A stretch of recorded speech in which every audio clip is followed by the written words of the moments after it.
Welcome to the Canadian Beef Cattle Podcast, presented by the Beef Cattle Research Council. The most popular content from beefresearch.ca, available on the go.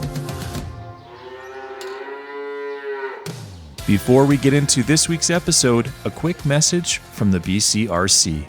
Each time a cow is not bred during a 21-day heat cycle, it can cost up to 39 pounds of weaning weight per calf. The BCRC value of Calving Distribution Calculator is a free and easy-to-use tool that allows beef producers to measure their current calving distribution and shows how shifting towards industry targets could boost their bottom line. Try out this tool and more at beefresearch.ca or linked in the show notes. This episode is titled Dairy Beef, Starting Off on the Right Hoof. This is part 2 in a series that will explore the opportunities and challenges of dairy beef cross calves, with perspectives from across the value chain, including the primary producer, backgrounder, feedlot, and processor. Part 1 of this series discussed the challenges and opportunities for the feeding and processing sectors, which can be found in the show notes. For these sectors to turn a profit from dairy beef calves, these animals need to have the right start. Management of dairy beef calves is variable from operation to operation. However, a strong focus needs to be placed on the early care of these calves. Practices such as adequate colostrum, early health protocols, proper nutrition and housing are all necessary to develop an animal that is desirable for the beef sector. Andrew McCurdy's family began feeding dairy beef calves in 2015 to increase the value of his non-replacement calves that would not become replacement females in the milking herd. He started using beef sires through artificial insemination to produce dairy beef calves. Determining which bulls to use has been a learning curve. Using EPDs to make sire selections is different from the dairy sector, which is strictly using genomics, Andrew says. In 2018, the McCurdys built a calving barn, which would allow them to better handle newborn calves, both conventional dairy and dairy beef, and give them the best start possible. At first, the barn was equipped with an automatic calf feeder to reduce labor costs. Since milk replacer alone was costing the operation approximately $4,000 a month, a decision was made to remove the automatic feeder and switch to feeding whole milk and acidified milk using mob feeders, buckets with multiple nipples, for the first week of life. This was a huge savings. So we have been doing this ever since, Andrew says. Andrew says in order to be successful with these calves as beef animals, health protocols are key. We were able to skate along the first 2 years in a brand new barn, but after that, we had a scour's wreck, he says. Their operation now uses a scour vaccine in the herd and gives a nasal vaccine to calves under a week old.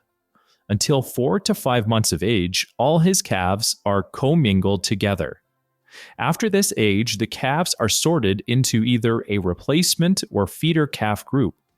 The feedlot calves are given a modified live vaccine and switched to a feeder diet after they have reached 400 pounds. In 2020, they converted a previous dairy barn into a slatted floor feeder barn. The facility currently finishes 150 head per year and can hold 60 head at a time. Dairy beef calves are purchased from other operations that also provide a good start to their calves. Herds that have good management practices, such as a herd health protocol, adequate nutrition, and good colostrum management, Andrew says. The feeders are implanted and weighed every 90 days and are fed a diet containing high moisture corn, grass, mineral with rumensin, roasted beans, soybean oil, barley, and corn silage with a gain of approximately 4 pounds per day, Andrew says. One of the biggest benefits of doing the 90-day weigh-ins was learning what a finished animal actually looked like. We have also improved our handling capabilities with the dairy herd based on what we have learned with the feedlot.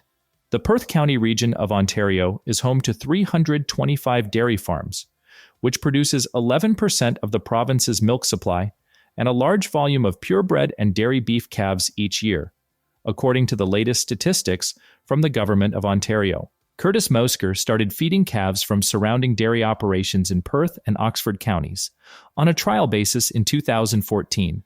The operation was already feeding dairy cows and replacement heifers. Curtis noted, "Nobody wanted to feed dairy calves. We were already set up for feeding cows and heifers, so the calves seemed like a logical next step.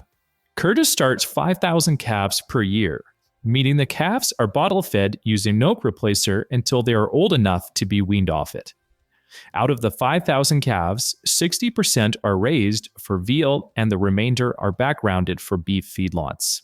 The feedlot-bound calves are sold once they have reached 800 pounds.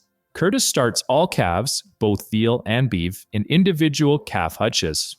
However, as of December 31st, 2020, Code of Practice for the Care and Handling of Veal Cattle will no longer allow veal calves to be tethered in their individual housing, and they must be housed in groups by the time they're 8 weeks of age. For Curtis, this has resulted in major changes for his management practices. Since this article was published, his operation has expanded with the construction of a new 2,000-head calf barn and a 3,500-head feeder barn, which was completed in 2023. In the new calf barn, the calves are fed individually using a bucket feeder. Starting the calves is not a glamorous job. There is a lot of manual labor involved, Curtis says. Early calf health management is key for the operation.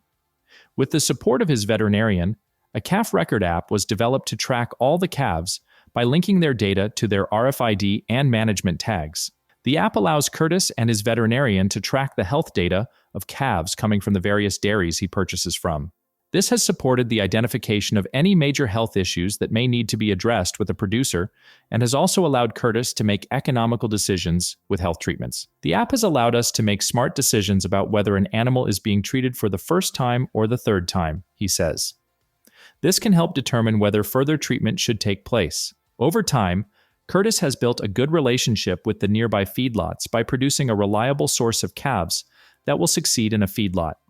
There is an argument for sustainability with the dairy beef calves, Curtis says. These calves are produced closer to home, which means less trucking, and it produces a more efficient animal that was going to be produced and fed somewhere. Dairy producers are getting better at selecting their replacements. Therefore, there's going to be more calves to feed. Dairy beef calves are ultimately a byproduct of dairy production that can be viewed as an opportunity for the beef sector. These calves are more efficient and resilient than a purebred dairy calf, and they are available year-round. But nothing beats a beef calf. However, with proper and strategic management, these dairy beef calves have a place in the value chain that supports the entire Canadian beef sector. Thank you for listening to this week's episode. You can find all relevant links and information at beefresearch.ca or in the show notes. The Beef Cattle Research Council is funded by the Canadian Beef Cattle Checkoff and strives for excellence in the production of Canadian beef, cattle, and forage through research, innovation, and extension. Tune in every Tuesday as the Canadian Beef Cattle Podcast delivers straightforward insights, expert information, and a wealth of practical knowledge for Canadian beef producers. Subscribe now.